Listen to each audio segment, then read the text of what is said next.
The problem with being put on a pedestal is that you are much in danger of being knocked off by your contemporaries. Take the Tesla Model 3, a really good car. In fact, some people won't drive anything else. In fact, some go as far to say it is the best electric car out there. It's certainly very, very popular. But that hasn't stopped other manufacturers from trying to take over its top spot. Notably people like Polestar with the Polestar 2, BMW with the i4, of course Hyundai with the Ioniq 6, and just very recently we've also had the BYD seal. Well, now there's another one wading into battle with it, and it's from a slightly well-known and pretty big manufacturer. And that manufacturer is Volkswagen, because it wades into battle with this, the new ID.7. Now, it's fair to say that Volkswagen's electric offerings so far haven't exactly been class leaders. And if you're going to go up against one of the biggest electric cars of them all, and one of the most popular, you're going to have to come up with something pretty special. So have they? Time to find out. Welcome to this week's road test review. Welcome to the new Volkswagen ID.7. And as always, welcome to AutoEV.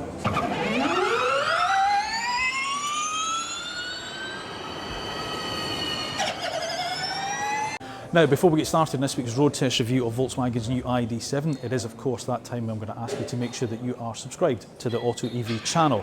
Then once you've done that, make sure you press the little bell button down below, because in that way you'll get a notification of when our next video is uploaded and it's gone live. Once you've watched the video, if you do enjoy it, make sure you give it a thumbs up, and of course don't forget, leave us your comments down below. Let me know what your thoughts are on the cars that we review, such as the new Volkswagen ID.7 and of course on the AutoEV channel as a whole.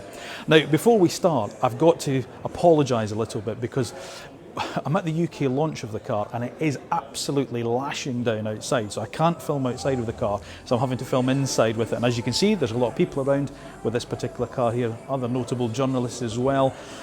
So as I say, if you can bear with me on that, because there's music as well playing, but we'll do our best to give you a full road test review of the car. I will be driving it today, that's important, because we've done a sneak peek with the car before, last year when we talked around the car, but I'm going to do a full proper AutoEV road test review today with it. So the ID.7, okay, so it's, if you take aside the ID.Buzz, it's sort of the flagship of Volkswagen's ID range, which is quite big actually. There's 6 vehicles in it, although we don't get one of them, the ID Cross I think it is, which is a Chinese market sort of like 6-7 seater kind of version of the ID.4. I think they also call it the ID.6. But this is going to be their largest one, and it is quite a large saloon, and notably it's not an SUV. As I say, it's a large saloon car. It is priced to go up against cars, as I mentioned before, such as the Polestar 2, the BMW i4, the BYD seal, Hyundai's Ioniq 6, and of course Tesla's Model 3. But it is a slightly larger car than them in terms of its physical size. And in terms of its price, well, it's not cheap, it's quite premium, and that's what Volkswagen are trying to put across, that it's very much a premium product. But as I say, up until now, other cars haven't been, they've been popular with buyers, but they've not exactly, as I say, been class leaders. So is this one going to be any different? Let's find out. But before we find out, let's remind ourselves about the Volkswagen ID.7. So as I say, the ID.7 is a 5-door fastback that will be the new ID range flagship. At launch, it has a 77 kilowatt-hour battery capable of delivering up to 385 miles on the WLTP cycle.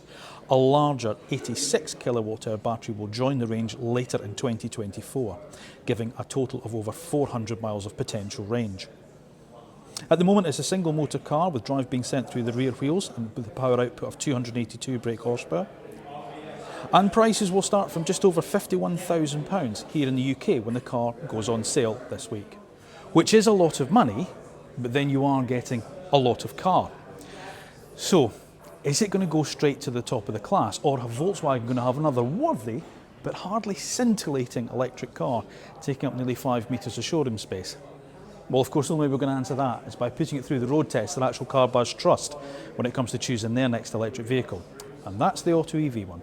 All right, we're going to start with styling. Now, as I say, we've covered the ID.7 before in a sneak peek that we did last year when the car was unveiled globally, when we saw it up in a studio in Birmingham. But it's worthwhile going through the styling elements of the vehicle again, because what's quite an important part of the ID.7's sort of like makeup, if you like. Now, the key word here is aerodynamics, because Volkswagen have gone for real aero efficiency with the car, much like Mercedes-Benz did with the EQE and EQS models. But that's an interesting comparison, because those two cars look very, very similar, whereas the ID.7, I think, has its own distinct style. It's not just like a blown up ID.3 or sort of like, you know, an ID.7 that's been flattened down.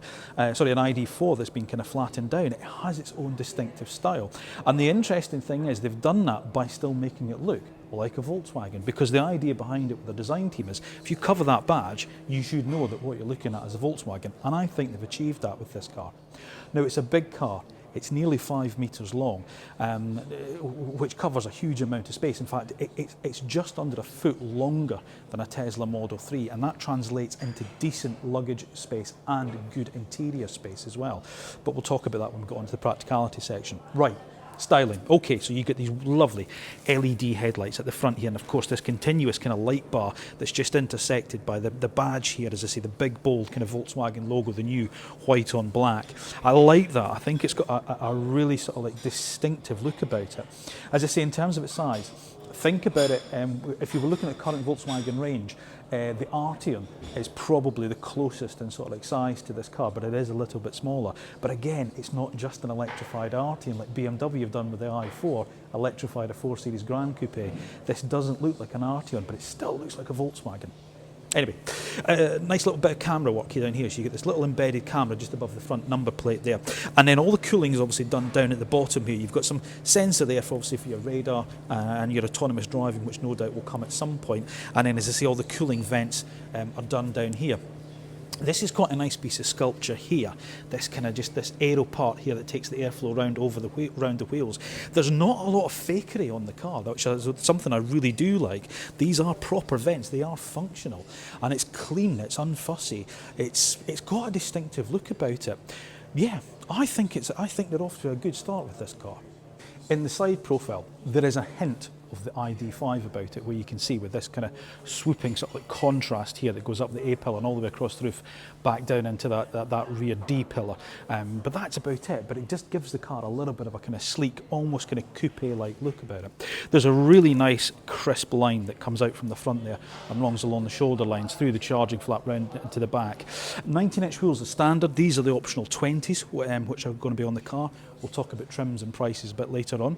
And I like this little bit of sort of like bit of the bodywork that comes in here. Again, a nice kind of sculpted side sill with that swooping line up to the back kind of wheel arch.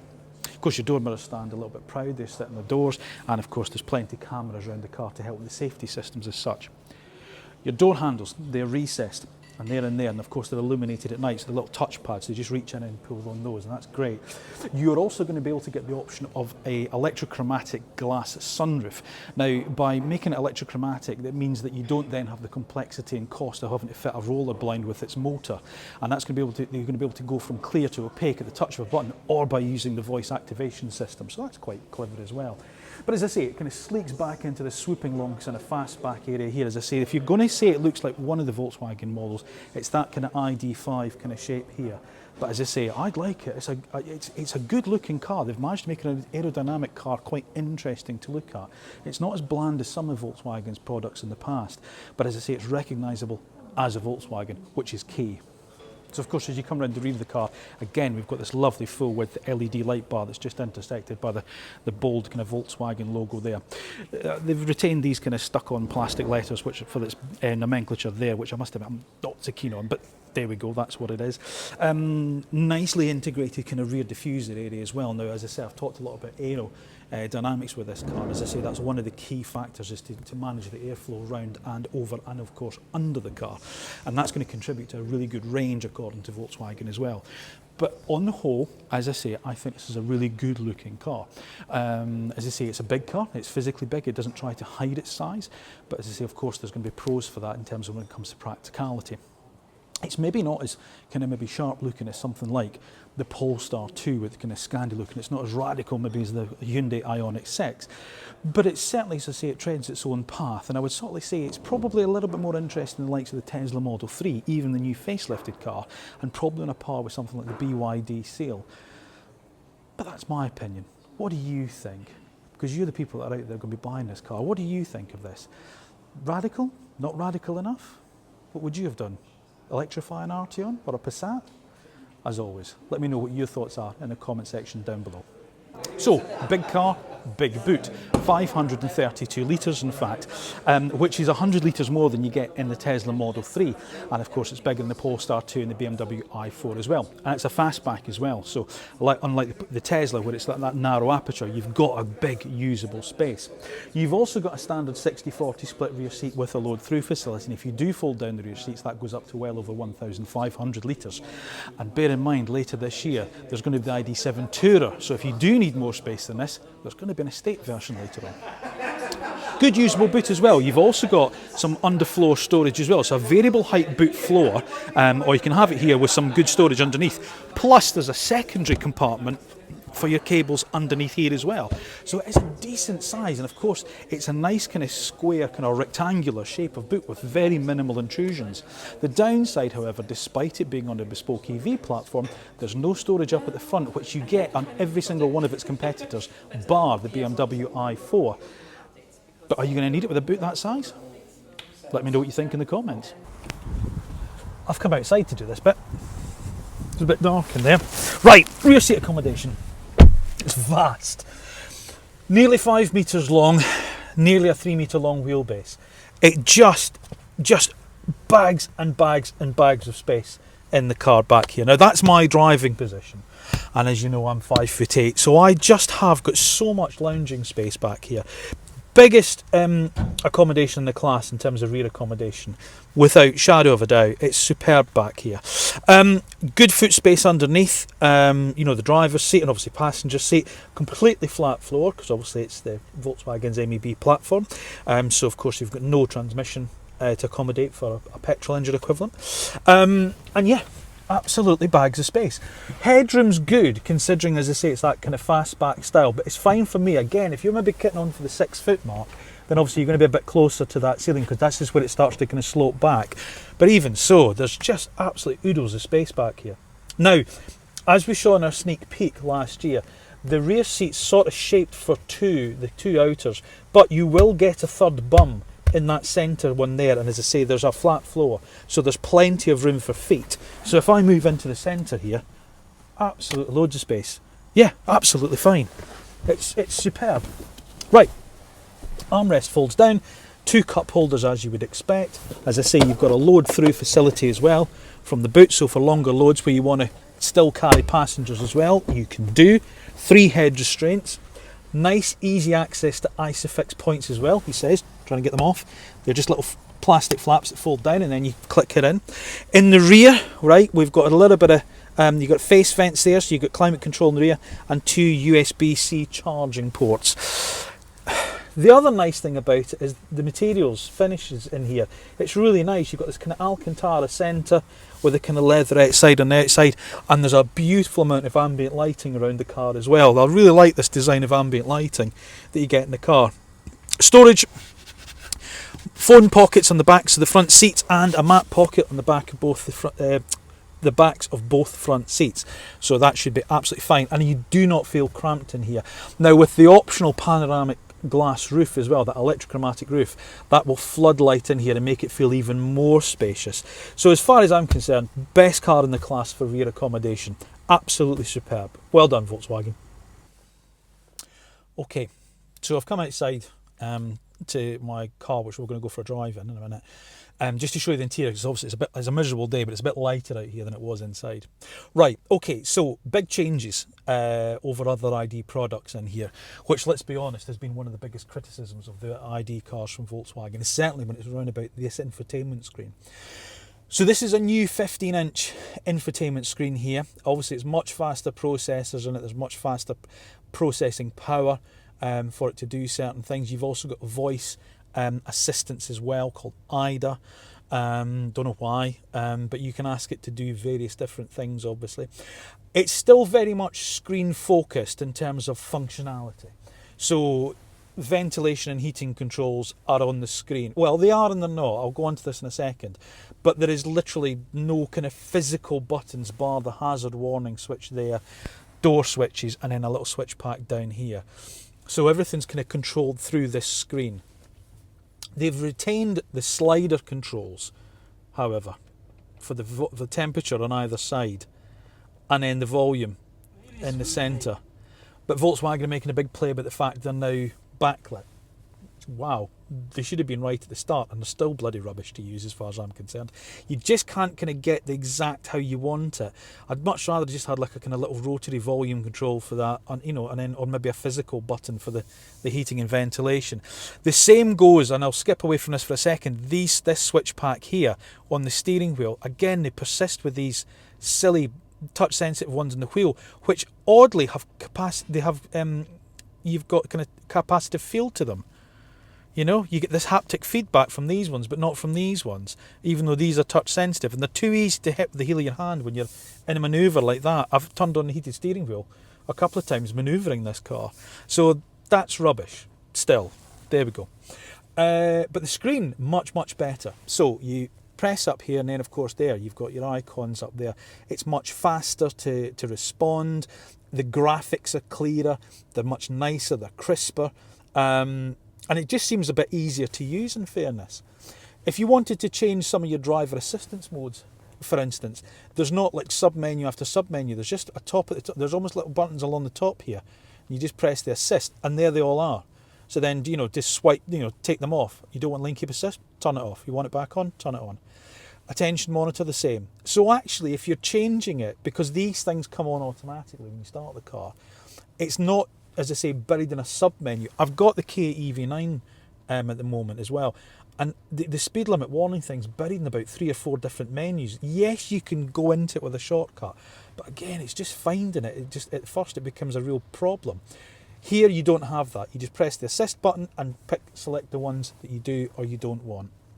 Same with your modes, your driving modes. They're up there, and you've got Eco, Comfort, Sport and Individual. I'm not going to bother with those because they're pretty much as you would expect to find in any other EV. So you know what they are. Eco and Comfort, which is the normal default one. Sport, and obviously Individual, you can set it up for what you want. You've got Apple CarPlay and Android Auto, but you've got to use a wired connection. A bit disappointing that. I thought they might have gone for wireless with that, but there we go. You don't. And then of course you've got things like your car settings in here. So, interior monitoring with the alarm, particular charging things, the head-up display, which is superb, because you can configure what it shows you. It even shows you things like the state of charge of the battery. I really do like that.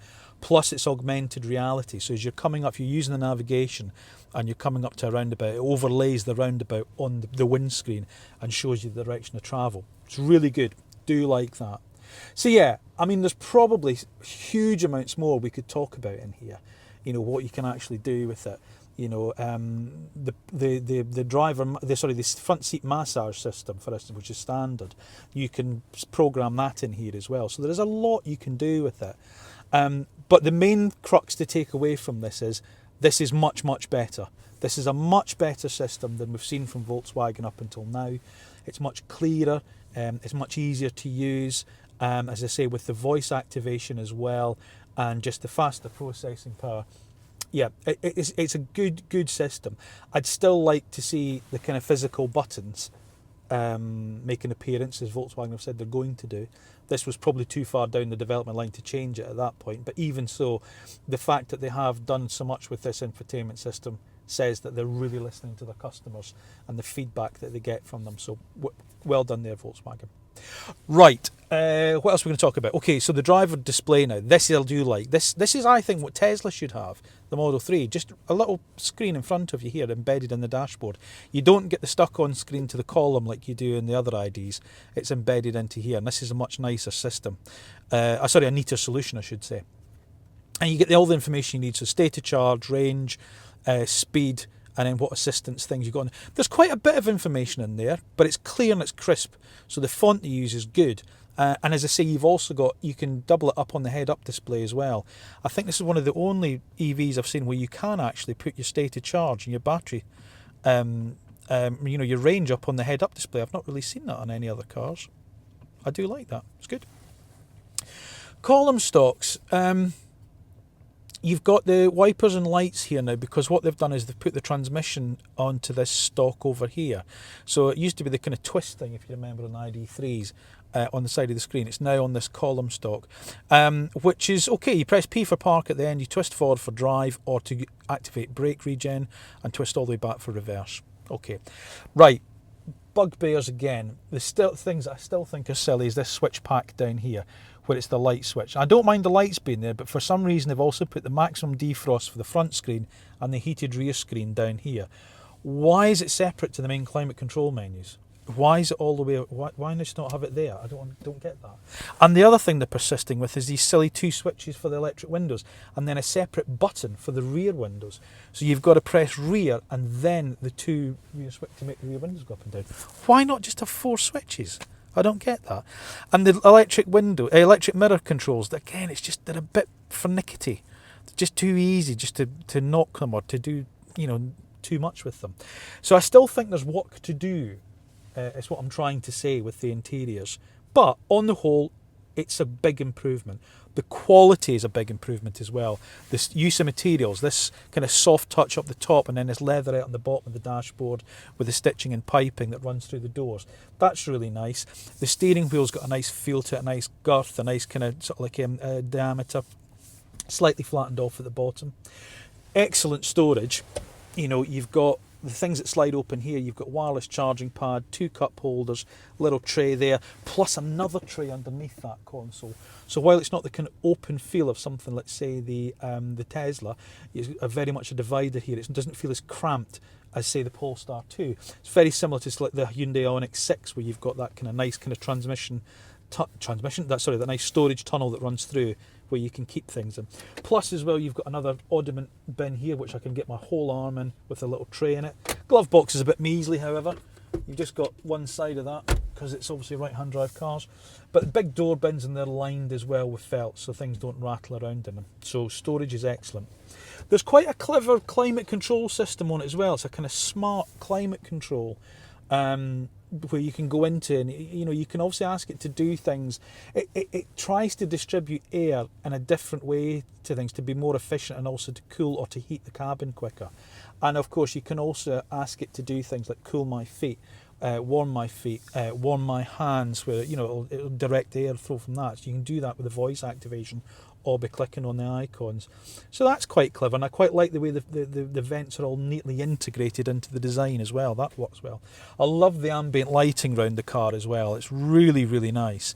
You get the ambient lighting, the blue lighting. Obviously, you can choose the colour, obviously, but that I do like. That's quite nice. Right, last thing to talk about is the driving position, which is superb. I really like these seats. These seats have won countless awards, seemingly from German safety people and stuff like that, and they are well deserved for those awards. These are lovely to sit in. There's just the right amount of lateral support. You can adjust the squab for length. There's massage functionality as standard on it. Obviously, the heated is standard, but you can further option up a different massage package and ventilated seats. That's part of the option pack if you want. So you can go, a stage further than that with the options if you really want those. But the standard seats are superb. I really like these. You really sit in the car. You don't sit on it like you do with the Tesla Model 3. You really sit in it, and the seats just wrap around your back and in your legs. And then the same with adjustment of the steering wheel as well. You've got a good range of adjustment on the steering wheel, and everything's just nice. So yeah, it's absolutely exceptional driving position. One of the best in class. In fact, I'd say these seats are better than the Polestar 2s, which I've always really rated very, very highly. So, right, summary of the interior.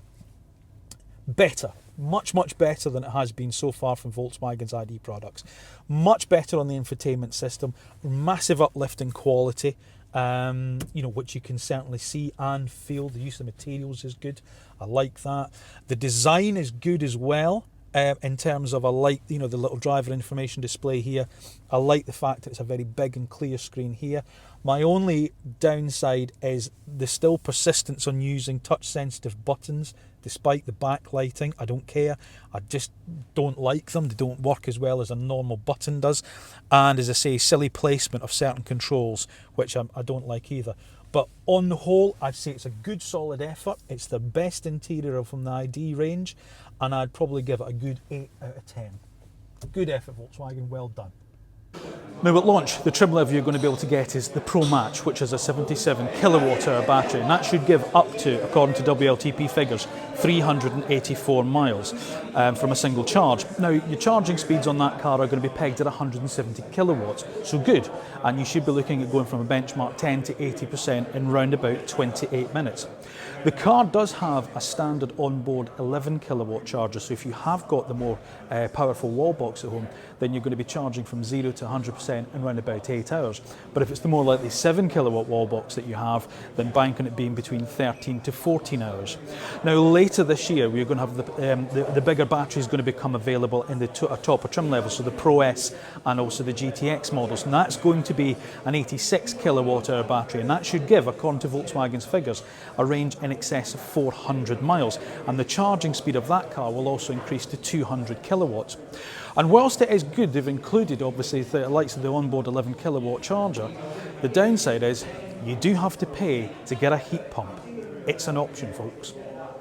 Right, I've come out of the venue now, and we're going to go for a drive. Now, there's a new you don't have the big twist thing up here because obviously this is all changed on the dashboard.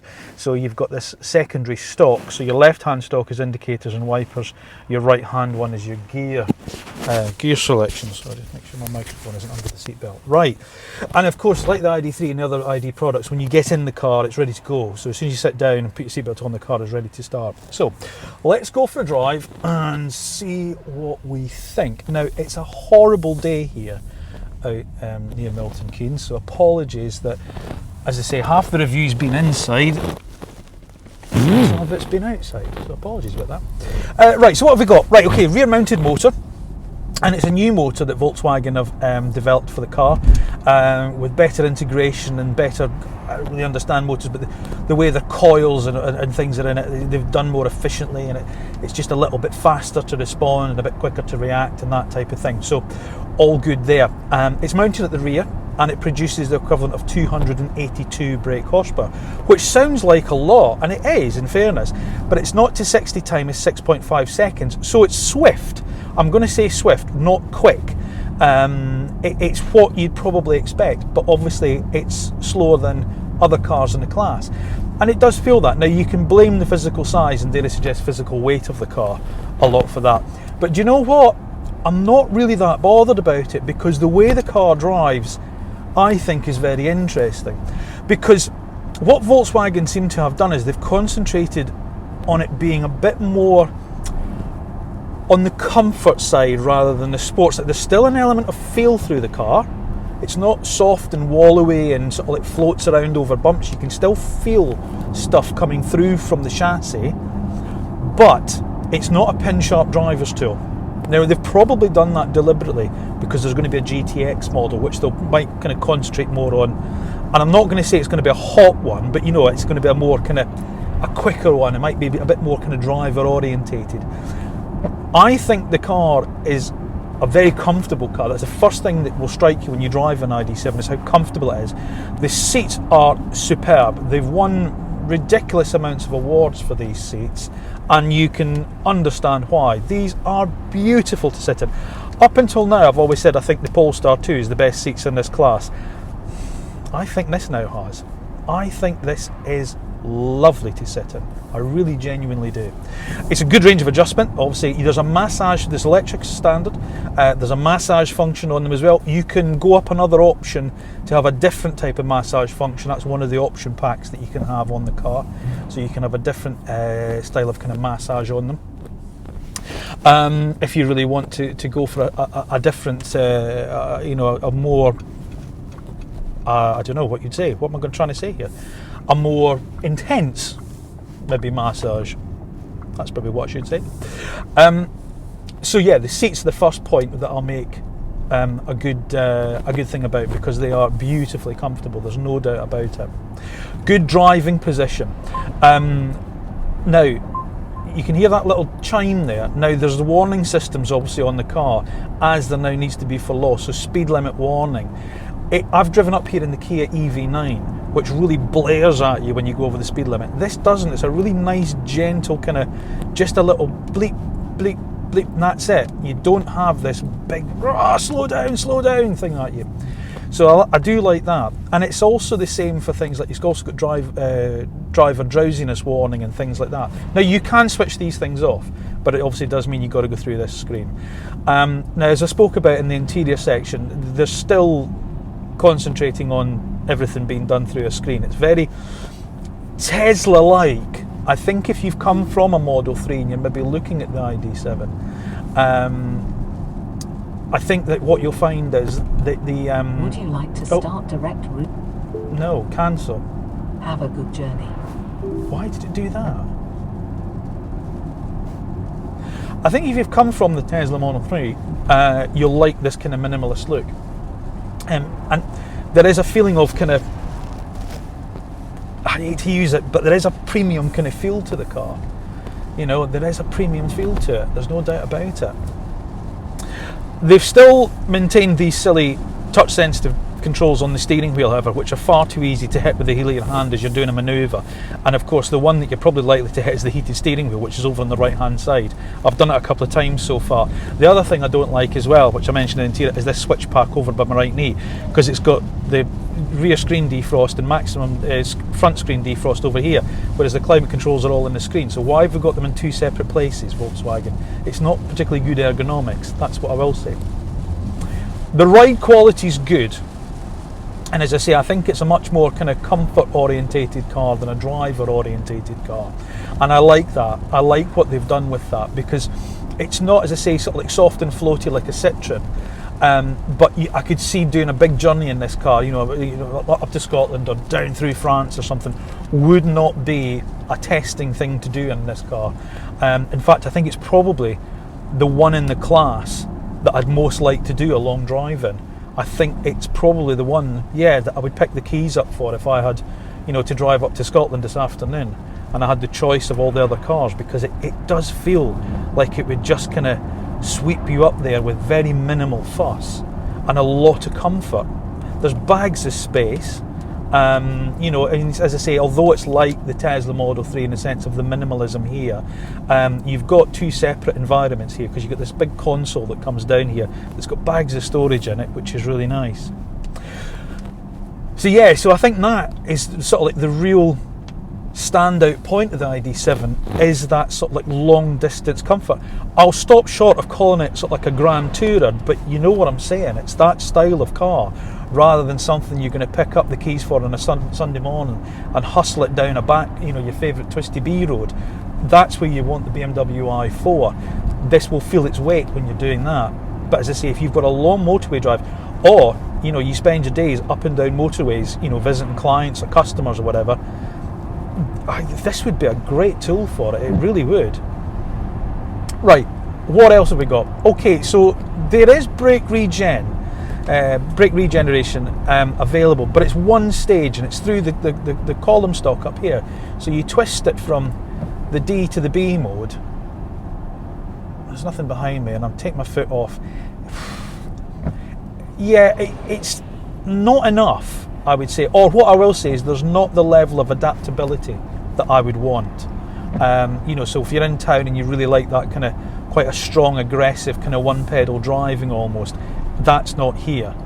But as I say, when you take it off, you've got the ability to coast. It would be nice to have maybe 3 or 4 different levels, or considering how tech-heavy Volkswagen are going, to even have sort of like an automatic, an intelligent side of brake regen, which doesn't seem to have. So I'm a bit disappointed with that. I think there should be more adaptability to suit you as a driver, what you want with it, rather than just saying it's either D or B. I expect that in a little Vauxhall Corsa electric, you know, or the Fiat 500e or whatever. I don't really expect it on a 50 grand all-electric Volkswagen saloon. I'd like to see that a bit more tweakable, if you like. The brakes themselves, however, it's interesting. When you first put your foot on the pedal, you think there's going to be a bit of a kind of spongy feel to it. If I put my foot down now, it bites. It does bite. It just does. Initially, it just doesn't feel like it's going to. It's not as bad as the Stellantis cars used to be. It's very good. There's a lot of feel from it, but it's maybe just not the initial like that. And that's the same as the accelerator.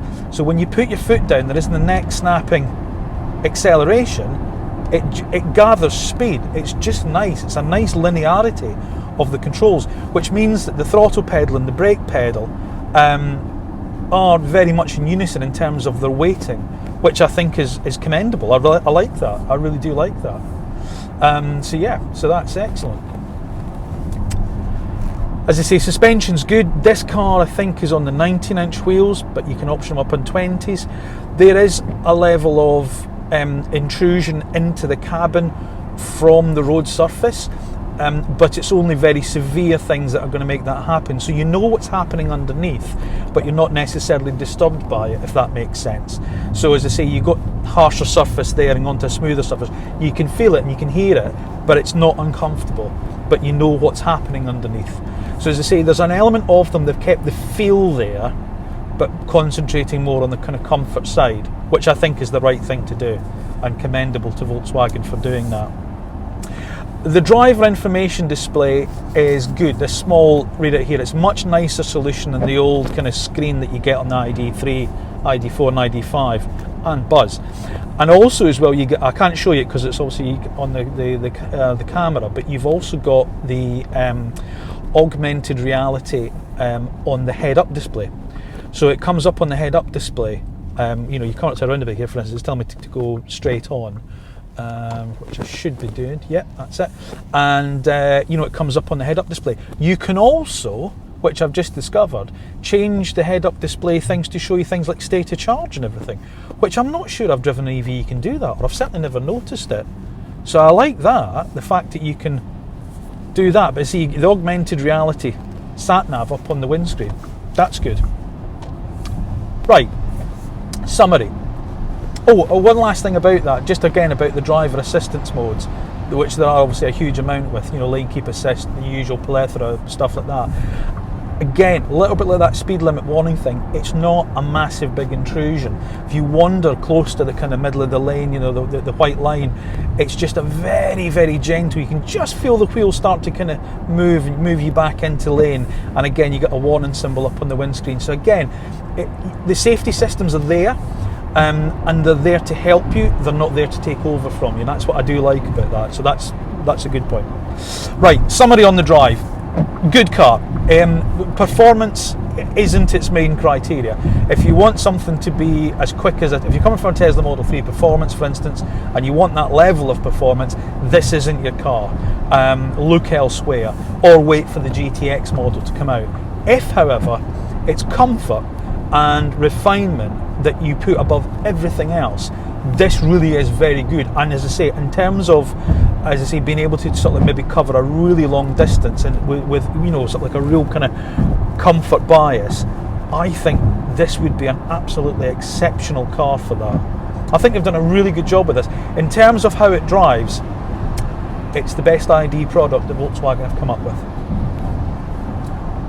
Now, in terms of pricing for the car, it's going to start at £51,550. So as I say, not exactly cheap. But of course, Volkswagen are sort of like emphasising the fact of the premium feel of the car, and of course the standard equipment tally. So it's quite disappointing to see things like a heat pump on the options list. But in fairness, there's not actually an awful lot of options you can have. It is things such as the ventilated seats, the electrochromatic sunroof, the heat pump, tow bar, little things like that. It is a well-specified car as standard. But of course, it's only going to increase in terms of its price, because obviously later this year there's the bigger batteries, which obviously probably going to be around about sort of like the mid-50s, late 50s in terms of maybe the GTX model. So as I say, not exactly a cheap car, but as I say, they're very much pitching at the premium end of this marketplace. And of course, that marketplace, as I say, we've mentioned all the cars that it's going to be competing with. Tesla Model 3, for instance, and of course it's got a much lower starting price than this car. Even the sort of like, the long extended range dual motor car starts a little bit cheaper than this car.